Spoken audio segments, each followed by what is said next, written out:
안녕하세요. 반갑습니다. 잘 지내셨죠? 네, 오늘은 우리 경기도에 근무하고 있는 우리 보육교직원의 근무 환경은 어떤지, 실태 파악에 대해서 우리가 조사한 결과를 알려드리려고 합니다. 이 자료는 경기도 여성가족재단에서 2022년 7월 달에 발표한 자료입니다. 우리 경기도에는 이 전국에 있는 보육교직원 중에서 28.7%가 경기도에서 근무를 하고 있습니다. 우리 전국은 17개 시도잖아요. 예, 그중에서 경기도에 28.7%에 해당되는 우리 보육교직원이 근무하고 있다라고 보시면 될 것 같아요. 그래서 전국적으로 우리가 일반화하기에는 좀 어려운 부분이 없지 않아 있기는 하지만, 예, 우리 30%, 약 30%에 해당되는 이 보육교직원이 근무하는 그런 경기도의 실태니까 우리가 참고를 하시면 좋을 것 같습니다. 자, 먼저 우리가 전국 보육교직원의 현황을 좀 살펴보면요. 우리가 전국 통계가 나오고 경기도 통계가 나오고, 예, 서울시 통계가 나옵니다. 그래서 우리가 전국을 근무하고 있는 보육교직원을 우리가 100이라고 했을 때 경기도에 근무하고 있는 보육교직원은 28.7%, 서울시에 근무하고 있는 보육교직원은 16.3%라고 보시면 될 것 같아요. 그래서 실질적으로 서울 경기권에 근무하고 있는 우리 보육교직원이 굉장히 많이 있다라고 보시면 되겠죠. 네, 그래서 경기도에는 28.7%에 해당되는 보육교직원이 근무하고 있다라고 보시면 됩니다. 이 보육교직원에는 원장, 보육교사, 그다음에 특수교사, 영양사, 간호사, 조리원, 뭐 기타에는 뭐 사무원이라든가 뭐 치료사 이런 사람들이 들어갈 수가 있겠죠. 이 보육교사에는 담임을 맡고 있는 교사와 그다음에 우리가 얘기하는 야간 연장 전담 교사가 있고 또 연장반 선생님이 있고 보조 교사도 있고 다 포함을 시켰다라고 우리가 보시면 됩니다. 자, 그러면 이 경기도의 보육교직원, 예, 우리가 전국 28.7%에 해당되는 보육교직원의 숫자를 보면 92,320명이 우리가 21년 12월 말 통계로 우리가 근무를 하고 있는 거로 나타났고요. 예, 그 중에서 우리 원장님은 10.9%, 보육교사는 73.9%, 특수교사, 조리원, 영양사, 간호사 이렇게 근무하고 있습니다. 그래서 보육교사가 73.9%로 제일 많이 근무하고 있다라고 우리가 볼 수가 있겠죠. 네, 그런데요. 우리가 2012년도에는 우리가 경기도에 근무하고 있는 보육교직원 숫자가 76,288명이었어요. 근데 21년도 12월 달에는 92,320명이죠. 우리가 9년 가까이의 보육교직원 숫자가 16,032명이 늘어났다라고 볼 수 있습니다. 우리 어린이집 숫자는 지금 2018년, 19년, 20년, 21년, 22년 해마다 지금 어린이집 숫자는 줄어들고 있습니다. 그러나 보육교직원의 숫자는, 예, 어린이집 숫자가 줄어드는데 반해서 우리 보육교직원의 숫자는 늘어나고 있다라고 우리가 볼 수 있어요. 왜 그럴까요? 네, 우리가 다양한 직무를 하고 있는 보육교직원이 있기 때문에 그렇습니다. 담임만 있는 게 아니라 우리가 연장반 교사도 있죠. 야간 연장반 교사도 있죠. 그다음에 우리가 보조교사도 있는데 또 누리보조교사도 있고 아주 다양하게 이렇게 근무하고 있는 그런 보육교직원이 필요하기 때문에 이 보육교직원의 숫자는 해마다 늘어난 거로 우리가 나타났습니다. 자, 경기도에 근무하고 있는 그 교사들, 또 원장님들 다 포함을 해서 우리가 전체 어린이집 현황을 보면 1,136개소라고 얘기를 합니다. 근데 수원시가 어린이집 숫자가 제일 많아요. 896개소. 또 그 다음에 화성시입니다. 화성시에는 815개소. 그 다음에 용인시는 793개소입니다. 그리고 고양시는 671개소고요. 연천구는 26개소입니다. 우리가 연천구는 어린이집 숫자가 제일 작다라고 우리가 보시면 될 것 같습니다. 자, 그러면 보육교직원은 어디에 제일 많이일까요? 네, 보육교직원은 용인시가 제일 많이 있습니다. 네, 용인시가 우리 보육교직원이 7,574명입니다. 제일 많이 있고요. 예, 그 다음에 이게 수원시입니다. 수원시에 근무하고 있는 우리 보육교직원 숫자는 7,504명. 자, 그 다음에 화성시겠죠. 네, 화성시에 근무하고 있는 보육교직원은 7,072명. 네, 반대로 제일 적게 근무하고 있는 우리가 지자체는 바로 연천군입니다. 연천구에 우리가 연천군에 26 16개 어린이집에서 258명의 보육교직원이 근무를 하고 있다라고 우리가 지금 나와 있고요. 자, 경기도의 보육교직원 현황을 다시 좀 더 세세하게 살펴보면 우리 이 보육교직원에는 원장님을 제외했습니다. 네, 원장님을 제외한 이 보육교사를 살펴보니 6,800 68,195명이네요. 네, 68,195명인데요. 담임 교사가 72%입니다. 그리고 보조 교사가 12.8%, 그다음에 연장 보육 전담 교사가 7.8%, 누리과정 보조 교사가 4.2%, 그리고 야간 연장 보육 교사가 2.3%, 기타 뭐 사무원이라든가 치료사 의 직종에 근무하고 있는 보육교직원인 우리가 0.9% 이렇게 지금 실태가 살펴볼 수가 있고요. 자, 경기도의 설립 유형이라든가 직종별로 보육교직원 현황은 어떤가 좀 살펴보겠습니다. 우리가 민간 어린이집의 보육교직원이 제일 많이 있습니다. 우리가 어린이집은 국공립, 사회복지법인, 그 다음에 단체, 그 다음 민간, 가정협동, 그 다음에 직장 어린이집 이렇게 있는데 가장 많이 근무하고 있는 그 어린이집은 민간 어린이집입니다. 민간 어린이집의 40.1%의 보육교직원이 근무를 하고 있고요. 그 다음에 가정 어린이집이 34.5%, 국공립은 17.4%, 직장 어린이집은 5.4%, 그 다음에 법인단체 어린이집은 1.4%, 그다음에 사회복지법인 어린이집은 0.9%, 또 협동 어린이집은 0.5%. 우리가 결론적으로 얘기하면 경기도에는 우리가 민간이라든가 가정 어린이집에 근무하고 있는 보육교직원의 숫자가 우리가 74.6%다라고 우리가 보시면 됩니다. 자, 재직 어린이집의 전체 보육교직원 수를 저희가 좀 살펴보면요. 근무하는 어린이집의 보육교직원 수는 평균 8.04명입니다. 그러니까 전체 우리가 얘기하는 국공립이나 그다음에 법인이라든가 직장이나 협동이나 다 합쳐서 모든 어린이집에 지금 근무하고 있는 이 평균 보육교직원의 숫자를 살펴보면 원장님을 제외하고는 우리가 8명 정도 근무한다라고 보시면 될 것 같아요. 5명에서 9명 정도 근무하는 어린이집 숫자가 제일 많습니다. 39.2%라고 보시면 되겠고요. 5명 미만의 어린이집도 31.7%입니다. 우리 5명 미만이라고 하면 가정 어린이집이 될 가능성이 굉장히 높겠죠. 자, 이 결과는 우리가 근로기준법에서 우리가 5명 미만의 사업장에 근무하고 있는 그런 그 사업장은 근로기준법 적용 제외 대상입니다. 예, 그렇기 때문에 우리가 31.7%에 해당되는 5명 미만의 어린이집에 근무하고 있는 그런 보육교직원은 근로기준법에 적용되지 않을 확률이 굉장히 높다라고 우리가 보시면 될 것 같습니다. 자, 재직 어린이집에 보조교사가 있습니다. 우리 어린이집에는 보조교사가 있는데 이 보조교사가 몇 명이나 되는가를 알아봤습니다. 그래서 평균 우리 어린이집에서는 1.7명이 이 보조교사로 근무를 하고 있는데요. 한 명에서 두 명 정도가 71.7%로 가장 많이 우리가 있다라고 보시면 됩니다. 그러니까 71.1% 정도는 어린이집에 한 명에서 두 명 정도의 보조교사가 지금 있다라고 우리가 보시면 될 것 같고요. 우리가 보조교사 수는 국공립 어린이집, 그 다음에 어린이집에서 현원이 81명 이상인 어린이집 같은 경우에 또 보육교직원 숫자가 30명이 넘는 우리가 아주 큰 어린이집 같은 경우에 우리가 보조교사 수가 훨씬 더 많아진다라고 우리가 보시면 될 것 같습니다. 그래서 여기 여러분들이 이 표에 보시면 알겠지만 한 명에서 두 명이 71%인데요. 7명 이상인 곳도 있습니다. 네, 7명 이상인 경우에도 1.5%, 우리는 보조교사가 없다라고 하는 경우에도 9.8% 정도가 우리 어린이집에 지금 보조교사의 숫자가 얼마인지를 알아봤고요. 자, 그렇다면 담임교사가 담당하는 원화수는 얼마나 될까요?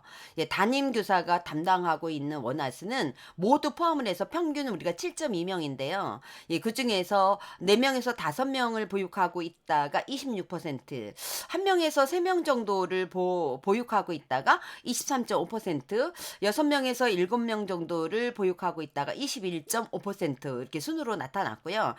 영아반 교사 같은 경우에는 평균 평균 5.57명을 지금 보육을 하고 있고, 또 유아반 교사 같은 경우에는 평균 13.3% 원화를 우리가 보육을 하고 있는 것으로 나타났습니다. 자, 초과 보육을 하고 있다라고 응답한 그런 곳도 있었습니다. 그래서 초과 보육을 하고 있다라고 하고 응답한 경우에는 읍면 지역이 상당히 높게 나타났습니다. 그러니까 읍면 지역에는 우리가 초과 보육을 하고 있는 그런 어린이집이 10.2% 정도 된다라고 보시면 될 것 같고요. 그러면 초과 보육을 하고 있는 인원은 몇 명인가라고 봤더니 한 명을 초과 보육을 하고 있다가 65%, 4명 이상을 초과 보육을 하고 있다가 16.3%, 2명 이상을 초과 보육을 하고 있다 11.6% 순으로 이렇게 나타났습니다. 그래서 담임 교사가 담당하고 있는 그 원화수와 그다음에 초과 보육을 하고 있는 그런 사례를 저희가 살펴봤습니다. 자, 이번에는 근로계약을 하게 되는데요. 우리 선생님들이 이제 임용을 하게 되면 근로계약서를 작성을 하게 됩니다. 근로계약을 작성을 하게 되면 하나는 어린이집에 보관을 하나 하고 한 분은 우리 선생님들에게 주게 됩니다. 네, 그래서 근로계약서를 작성하고 그 중에 한 분을 내가 받았다라고 응답한 경우가 91.6%. 그러니까 지금은 거의 근로계약서를 작성하고 한 분을 우리 선생님에게 준다라고 보시면 될 것 같고요. 근로계약서를 작성했지만 따로 한 분을 받지 않았다라고 응답한 경우에도 우리가 6.7%로 나타났고요. 아예 근로계약서를 작성하지 않았다도 1.5%가 나타났습니다. 그래서 우리가 민간이나 5인 이하의 우리가 어린이집에서 상대적으로 우리가 굉장히 많이 이 근로계약서를 따로 받지 않았다라고 응답을 했습니다.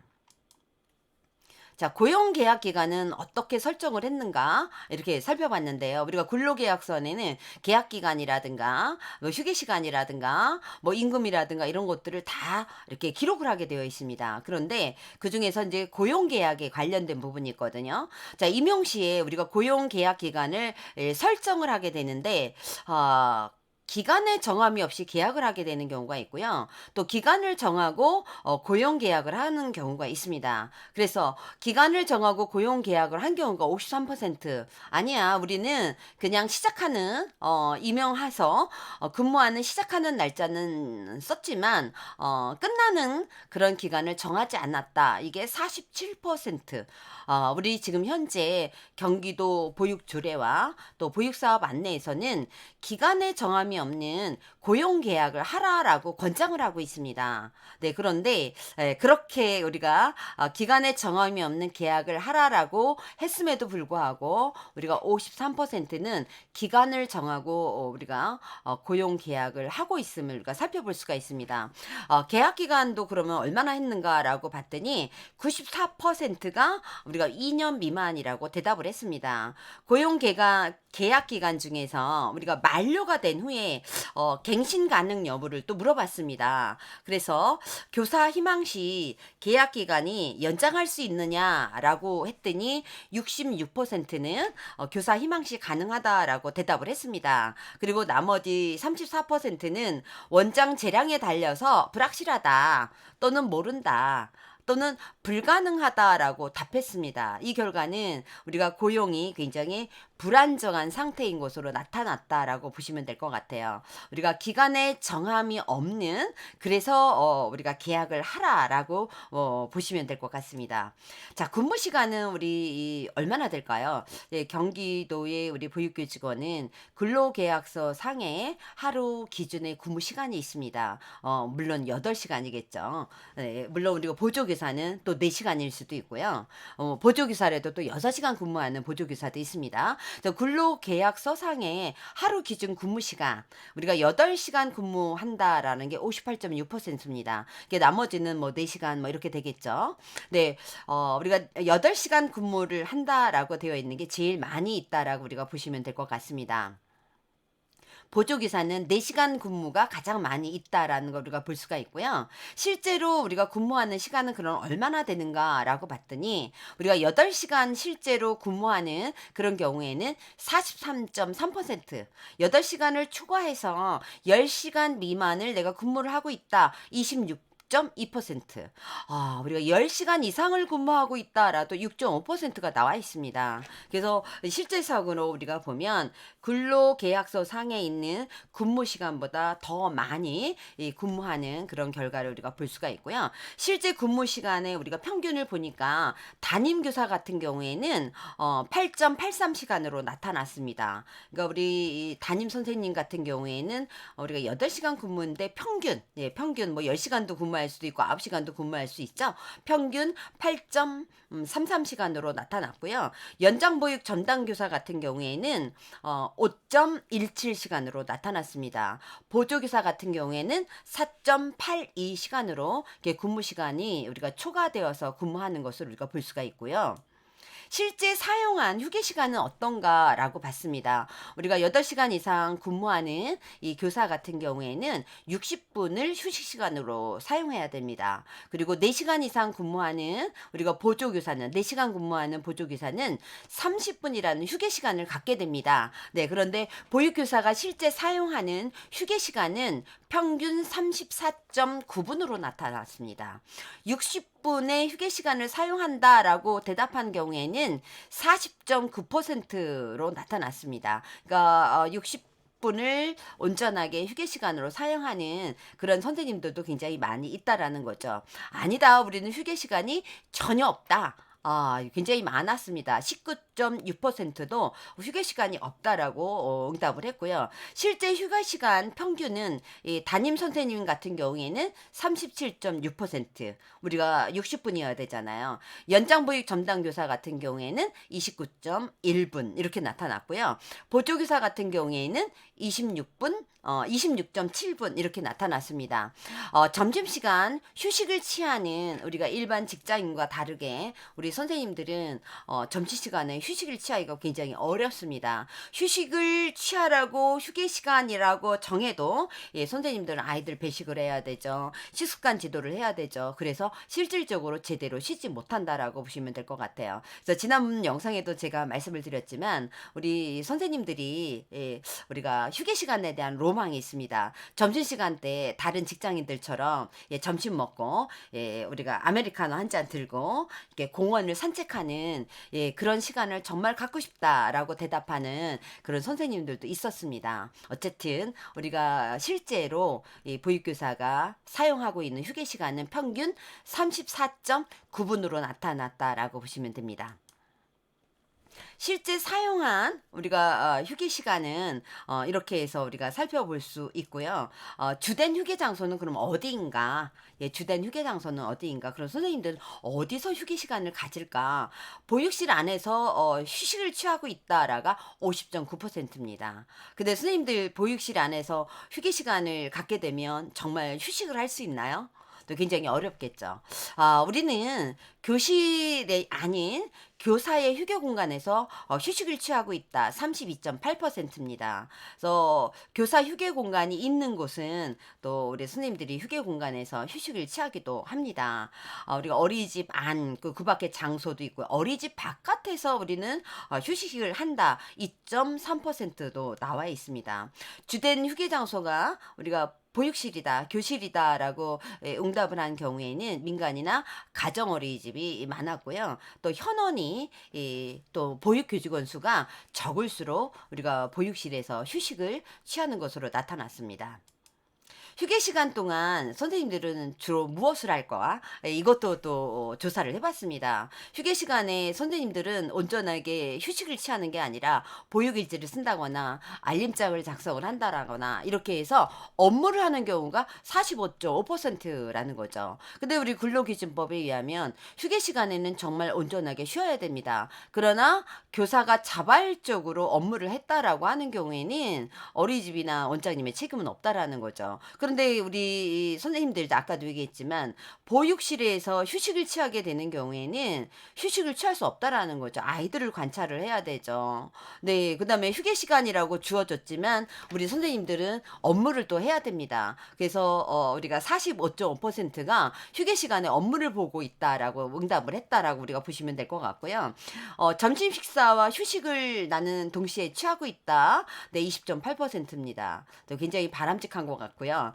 개인 용문을 본다라고 하는 경우에도 17%, 그다음에 아이들을 관찰하고 그냥 대기하고 있다. 이게 11.5%입니다. 그러니까 이런 경우에는 아마 보육실에서 아이들을 관찰하기도 하면서 예, 휴게 시간으로 활용하는 그런 경우도 우리가 11.5%나 된다라고 보시면 됩니다. 개인 용문을 본다라는 응답은 우리가 현원 규모가 좀 큰 어린이집이 될 수 있겠죠.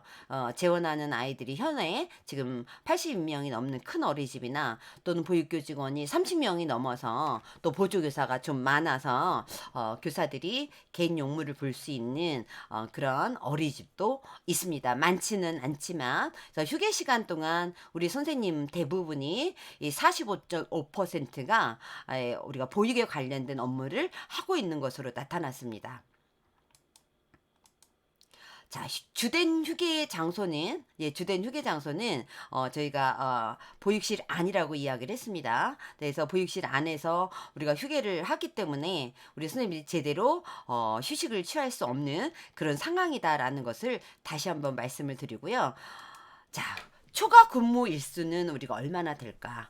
네, 어린이집에 근무를 하면서 우리 선생님들이 초과 근무를 하게 되는 경우가 있습니다. 평소 한 달 동안 초과 근무 일수, 우리가 시간외 근무 수당이라든가 휴일 근무 수당을 받지 않아도 우리가 초과 근무를 하게 되는 경우가 있습니다. 전혀 하지 않는다, 61.4%. 자, 우리 3일에서 한 7일 정도, 한 달에 3일에서 7일 정도 우리가 초과 근무를 하게 되는 경우 같아 12.8%로 나타났다라는 거죠. 예, 초과 근무를 많이 하는 그런 어린이집은 직장 어린이집에서 많이 나타났습니다.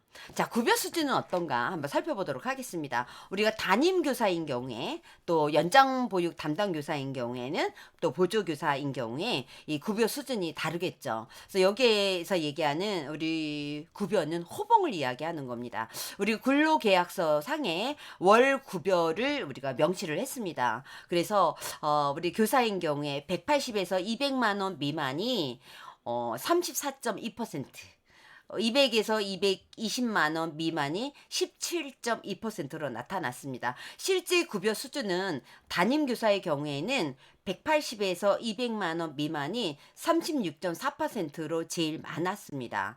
연장보육 담당교사인 경우에는 100만 원에서 120만 원, 네, 이 미만이 38.2%, 또 보조교사인 경우에는 100만 원 미만이 48.8%로 가장 많았다라고 보시면 됩니다. 자, 이 경우에는 우리가 호봉으로 책정이 된 급여를 이야기했고요. 우리가 정부라든가 지자체에서 이제 수당을 지급을 하게 됩니다. 이 수당은 제외를 한 겁니다. 우리 처우개선비라든가 그다음에 특별근무 수당이라든가 담임 수당이라든가 우리 특별근무 수당이 내는 뭐 농어촌 수당이라든가 영아 전담 또 수당이라든가 장애아 전담 수당이라든가 이런 것들이 있겠죠. 그렇기 때문에 우리가 정부라든가 지자체에서 주는 수당을 합치면 실급여는 훨씬 더 많아지겠죠. 네, 그래서 이거는 호봉과 관련된 급여만 우리가 알아봤습니다. 자, 급여 명세서를 받는가라고 질문을 했죠. 그랬더니 예, 급여 명세서를 받았다가 90%. 그러니까 대부분이 지금 우리 현장에서는 우리 선생님들이 급여 명세서를 받고 있는 것으로 나타났습니다. 급여 명세서를 못 받았다가 10%인데요. 그중에서 민간 어린이집이 제일 높게 급여 명세서를 못 받고 있는 것으로 나타났습니다. 자, 휴가는 우리 선생님들이 어떻게 사용하고 있는가를 알아봤습니다. 네, 휴가를 사용하고 있다. 네, 68.5%가 지금 휴가를 자율적으로 사용하고 있다라고 대답을 했습니다. 그런데 아니요. 자율적으로 지금 휴가를 사용하지 못하고 있다가 31.5%로 나타났습니다. 자, 그렇다면 재직 어린이집에서 우리가 얘기하는 관공서라든가 이런 데서는 우리가 학교 다 똑같이 공휴일이라든가 대체 공휴일을 쉬게 됩니다. 그렇기 때문에 우리가 관공서의 공휴일이라든가 대체 공휴일이 유급 휴일로 보장이 되고 있는지에 대한 조사를 했습니다. 그래서 유급 휴일이면서 근무 시에 휴일 근무 수당이 지급이 된다. 네, 이게 61.7%. 자, 유급 휴일이면서 근무 시에 대체 휴무를 점호하고 있다. 네, 이런 경우에는 우리가 12.7%. 또 유급 휴일이 아니다가 6.5%. 유급 휴일이 아니다. 네, 우리가 6.5%, 6.5%, 12.7%가 유급 휴일이 아닌 것으로 이렇게 나타났습니다. 유급 휴일이 아니다. 근무를 한다라고 보는 거겠죠. 가정어린이집이라든가 또 보육교직원이 이 5명 미만 근무하는 곳에서 높게 나타났다라는 거죠. 이런 경우에는 우리가 근로기준법을 준수하고 있지 않고 있다라는 결과로 볼 수 있습니다. 우리가 관공서의 공휴일이라든가 대체 공휴일은 유급 휴일로 보장이 되어줘야 됩니다. 네, 그래서 이런 결과가 나타났고요. 자, 우리 선생님들이 아프거나 해서 질병휴직 제도가 보장이 되어 있는가라는 질문을 했습니다. 그래서 재직 중인 어린이집에서 병가라든가 질병휴직 제도 유무와 또 사용 가능한 여부에 대해서 물어봤습니다. 병가나 질병휴직에 관한 제도를 사용 가능한가라는 질문의 대답이 49.6%가 사용 가능하다라고 대답을 했습니다. 제도는 있는 것으로 알지만 실제로 사용하는 경우는 보지 못했다. 20.3%. 네, 전혀 없고 개인 연차 휴가를 써야 한다. 16.5%. 잘 모르겠다. 이 부분에 대해서 9.8%. 네, 병가라든가 그다음에 질병휴직뿐만 아니라 연차도 전혀 없다가 3.7%. 자, 이 결과는요. 아파도 편히 쉴 수 없는 상황이 우리가 50.6%가 된다라고 보시면 됩니다. 아마도 병가라든가 질병휴직에 관한 제도를 사용 가능한 그런 경우에는 국공립 어린이집이나 직장 어린이집이나 정부 지원 시설이 해당이 되지 않을까라는 생각을 합니다. 네, 보육교직원의 이 주관적 건강 상태는 어떤가 물어봤습니다. 본인의 건강 상태에 대해서 어떻게 생각하십니까? 그래서 매우 좋다, 좋은 편이다, 보통이다, 나쁜 편이다, 매우 나쁘다라고 이렇게 대답을 했는데, 좋은 편이다 33.9%, 매우 좋다 15.4%. 그래서 긍정적인 대답이 49.3%로 우리가 볼 수가 있죠. 그래서 매우 좋다, 그다음에 좋은 편이다. 그래서 우리 보육교직원이 주관적으로 자신의 건강에 대해서 긍정적으로 평가하고 있다라고 우리가 보시면 될 것 같습니다. 자, 직장 내에 부당행위를 경험했는가? 네, 경험했다면 어떤 종류가 있는가에 대한 또 조사도 했습니다. 그래서 직장 내에 우리가 부당 행위를 경험한 경우에 CCTV를 통해서 감시를 하는 그런 경험이 있다. 26.1%. 상당히 높았죠. 가장 높았습니다. 또 부당 지시를 했다. 16.2%. 또 명예훼손에 대한 경험이 있다. 네, 요거는 잘못되었네요. 명예훼손이 9.5%입니다. 이거 잘못 제가 기입을 했습니다. 9.5%입니다. 제가 요거를 네, 요걸 하면서 제가 오타를 난 거를 제가 네, 9.5%. 네, 이렇게 됐죠? 네, 그럼 수정이 되었을 겁니다. 네, 그래서 우리가 부당한 행위에 대해서 다시 말씀드리면 CCTV 감시 경험이 있다. 이게 우리가 26.1%로 제일 높았고요. 부당 지시가 16.2%, 그다음에 명예훼손에 대한 것들이 9.5%, 폭언. 네, 우리가 언어적인 거죠. 9.2% 높았습니다. 따돌림도 나는 경험이 있다. 7.8%. 그래서 이런 것들이 직장 내에 어떤 부당 행위에 대한 경험이다라고 응답을 했고요. 자, 그러면 이런 부당 행위를 우리가 당했을 때 대처는 어떻게 했는가, 대응은 어떻게 했는가라고 물었어요. 그랬더니 폭언이라든가 폭행, 부당 행위 경험 시 대응 방법은 내가 참는다. 또는 모르는 척한다. 이게 67.2%로 제일 높았습니다. 또는 주변 사람에게 상황을 알리고 의논했다. 네, 이게 우리가 17.9%. 그래서 거의 대부분의 우리 보육교직원이 직장 내에서 부당 행위를 경험을 해도 모른 척하거나 또는 그냥 참는다거나 이런 대응을 하는 그런 결과가 나왔습니다.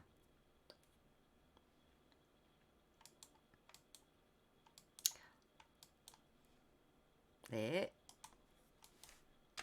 자, 그다음에 우리 보육교직원의 근무 만족도는 어떤가를 살펴봤어요. 그래서 근무 만족도는 어떤가라고 이렇게 전반적인 그 만족도는 우리가 매우 불만족, 불만족, 만족, 매우 만족 이렇게 했거든요. 그래서 4점 만점에 2.95가 나왔습니다. 그래서 2.95 이렇게 해서 우리가 3에 가깝죠. 그래서 만족에 가깝게 우리가 나타났다라고 보시면 될 것 같고요. 우리가 인적 환경, 관계에 관련된 이 만족도가 우리가 3.04로 제일 높게 나왔습니다. 저는 이거 보고 좀 의아했거든요. 왜냐하면 이 보육교직원이 근무 만족도에 있어서 또는 어떤 스트레스라든가 이런 요인 중에서 이 인간관계에서 굉장히 힘들어하는 거를 제가 사례를 많이 봤을 때 우리가 인적 환경에 대해서 조금 힘들겠구나라고 했는데 의외로 이 결과는 인적 환경에 대한 만족도가 3.04로 제일 높게 나왔습니다. 자, 일에 대한 보람은 어떤가? 2.96. 예, 만족에 가까운 그런 결과가 나온 것으로 볼 수가 있고요. 보육교사에 대한 사회적 인식이 가장 낮게 나왔습니다. 이 보육교사에 대한 어떤 사회적 인식이 너무 낮다라는 그 점수가 우리가 이게 제일 낮게 나왔습니다. 2.34로 나왔습니다. 자, 그다음에 선생님들이 보육교직원이 신체적으로 심리적으로 건강 상태는 어떤가 라고 물어봤어요. 평소에 어떤 직무 스트레스라든가 또 신체적 심리적 건강 문제를 느끼는지에 대한 질문에 업무 피로도가 가장 높게 나타났습니다. 그래서 근무하면서 업무 피로도가 2.88로 굉장히 높게 나왔다라고 보시면 됩니다. 그래서 응답자 절반 이상이 직무 스트레스와 업무 피로도가 굉장히 높은 것으로 나타났습니다. 또 업무로 인해서 우리가 근골격계라든가 유행성 질환 이런 어떤 신체적인 문제를 가지고 있다라고도 나타났고요. 우리가 입사 1년 이상 어린이집 근무 1년 이상인 이 보육교직원이 업무로 생긴 그런 어떤 건강 문제가 어떤 것이 있는가라고 봤더니 허리 통증이라든가 또는 상지 근육통 또는 하지 근육통 또 두통 안구 피로 이런 어떤 신체적 문제를 호소했다라고 응답을 했고요. 또 업무로 인해서 우리가 불안감이라든가 또는 슬픔 또 절망감 어떤 경우에는 죽고 싶다라는 그런 어떤 정신적인 문제를 또 겪기도 했다라고 대답을 했습니다. 직무 스트레스와 업무 피로도가 상당히 높은 것으로 우리가 나타났다라고 보시면 됩니다. 자, 보육교직원들에게 이직에 대한 생각을 물어봤어요. 이직에 대한 그 기회가 있다면 이 일을 그만두거나 다른 직종으로 바꾸고 싶은가라고 물었을 때 우리가 58.2%가 이직에 대해서 또는 다른 직종으로 바꾸고 싶다라고 대답을 했다라는 겁니다. 기회가 있다면 다른 어린이로 옮기고 싶다. 기회가 있다면 이 일을 그만두거나 다른 직종으로 가고 싶다. 그래서 상당히 우리가 58.2%가 이직을 생각하거나 또는 다른 직종으로 옮기고 싶은 그런 생각을 하고 있음을 우리가 볼 수 있습니다. 또 보육교직원의 고충처리 전담 기구, 네, 우리 경기도에는 보육교직원 고충처리 전담 기구가 있습니다. 그러면 이런 고충처리 전담 기구에서 해야 할 일이 어떤 일을 해야 하는가에 대한 어떤 질문에 있어서 고충처리 전담 기구에서 해야 할 일에 대한 1, 2순위를 합쳐서 보면 우리가 일회성 지원이 아니라 문제가 해결될 때까지 지속적으로 좀 지원을 해줬으면 좋겠다. 이게 39.7%입니다. 제일 높게 나왔고요. 재직 어린이집뿐만 아니라 근무 지역의 익명성 좀 보장을 해줬고 그다음에 개인 정보도 좀 보호를 해줬으면 좋겠다. 39.1% 굉장히 높게 나왔습니다. 그래서 우리가 보육교직원 고충처리 전담 기구에서 앞으로 이런 일을 좀 했으면 좋겠다라고 응답을 했습니다. 자, 근로환경 개선을 위해서 우리 경기도가 해야 할 일은 무엇입니까? 라는 질문을 했겠죠. 우리 보육교직원의 근로환경 개선을 위해서 경기도가 해야 할 일은 어떤 것이 있습니까? 라고 했을 때 우리가 담임교사의 근로환경, 뭐 저는 노동환경을 별로 이렇게 우리 선생님들이 노동자가 아니라 보육교직원이기 때문에 저는 근로환경이라는 말로 제가 바꿔 쓰는데요.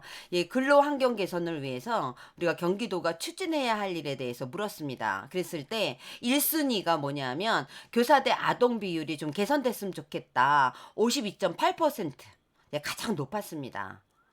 네. 그다음이 뭐냐면 예 급여 수준을 좀 지금보다 향상을 시켰으면 좋겠다. 24.4%. 네 그다음에 각종 지도 점검이라든가 모니터링 횟수 이런 것들 좀 줄여 두고 그다음에 서류 업무도 좀 간소화시켰으면 좋겠다. 8.5%.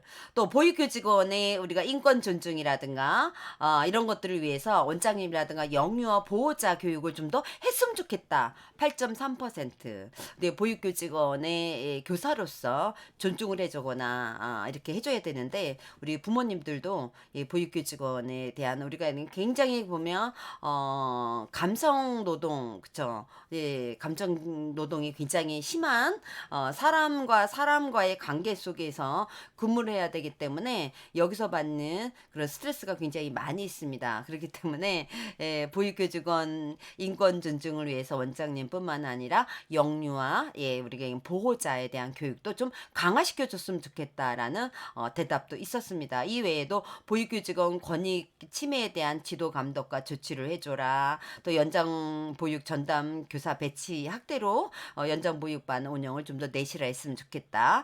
보육교사 경력 개발을 위한 교육과 승진 체계를 좀 마련해 줬으면 좋겠다라는 그런 어떤 대답을 했습니다. 경기도가 이러한 모든 그런 어떤 그 실태 파악을 통해서 아마 좋은 정책을 펼칠 거라고 생각을 합니다. 네, 지금까지 우리가 경기도 보육교직원의 근무 환경 실태에 대해서 알아봤습니다.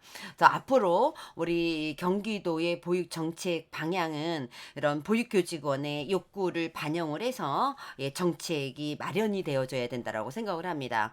우리가 23년도에는 아마 반영이 되지 않을까라는 생각을 합니다. 예, 그래서 보육교직원 인권 존중을 예, 우리가 하는 보육을 좀 지향해야 되고 지금 우리가 영유아의 인권을 존중하는 보육은 많이 지금 잘하고 있습니다. 그러나 보육교직원의 인권 존중을 하는 그런 보육은 아직도 많이 부족한 부분이 있거든요. 그래서 이런 통계를 통해서 이런 보육교직원 인권 존중 보육이 좀 지향이 돼야 되고 또 보육교직원의 권익보호를 위한 법적 근거를 좀 마련해 줬으면 좋겠고 또 교사 대 영유아 비율 축소 이거는 보육교직원이 제일 바라는 겁니다. 그렇기 때문에 저도 이거 굉장히 바라고 발표하고 막 이렇게 또는 제가 어떤 그 기관에 가서 이야기할 때 기회가 되면 이야기하는 겁니다. 어 우리 영세는 1:2 그다음에 1세는 1:3 그다음에 만이세는 1:5 그다음에 이와 같은 경우에도 예 1:15 1:20 있잖아요. 예 이것도 우리가 1:13 1:15 이런 식으로 해서 교사 대 영유아 비율이 축소되는 게 사실은 보육교직원의 근무 환경이나 보육의 질이 우리가 높아질 수 있는 방법이에요. 이런 어떤 방향으로 우리가 정책이 마련이 되어져야 되고요. 또 경기도에는 보육교사 근무 환경 개선을 위해서 좀 지원을 해 주고 또 이게 모니터링을 좀 해 줬으면 좋겠고 보육교직원의 고충 처리 전담 기구가 실질적으로 정말 보육교직원의 고충을 처리해 줄 수 있는 그런 기구로 우리가 거듭나야 되고 또 발전을 하는 예 그런 정책이 이루어졌으면 좋겠다라는 생각을 하고 있습니다. 저는 지금도 바뀌지 않는 제 신념이 있다라면 예 우리 선생님들이 행복해야 우리 아이들이 행복합니다. 또 우리 원장님들이 행복해야 우리 또 교사들이 행복합니다. 그래서 우리 보육교직원 모두가 행복해야 또 우리 아이들이 행복하다라고 생각됩니다. 그래서 보육교직원의 근무 환경 실태 조사 결과를 토대로 해서 우리 경기도에는 이 보육 정책이 앞으로 펼쳐지기를 간절히 바람합니다. 우리 선생님들 네 제가 늘 응원합니다. 네, 오늘도 수고 많이 하셨고요. 다음에 또 우리 스님들 만나러 다시 오겠습니다. 감사합니다.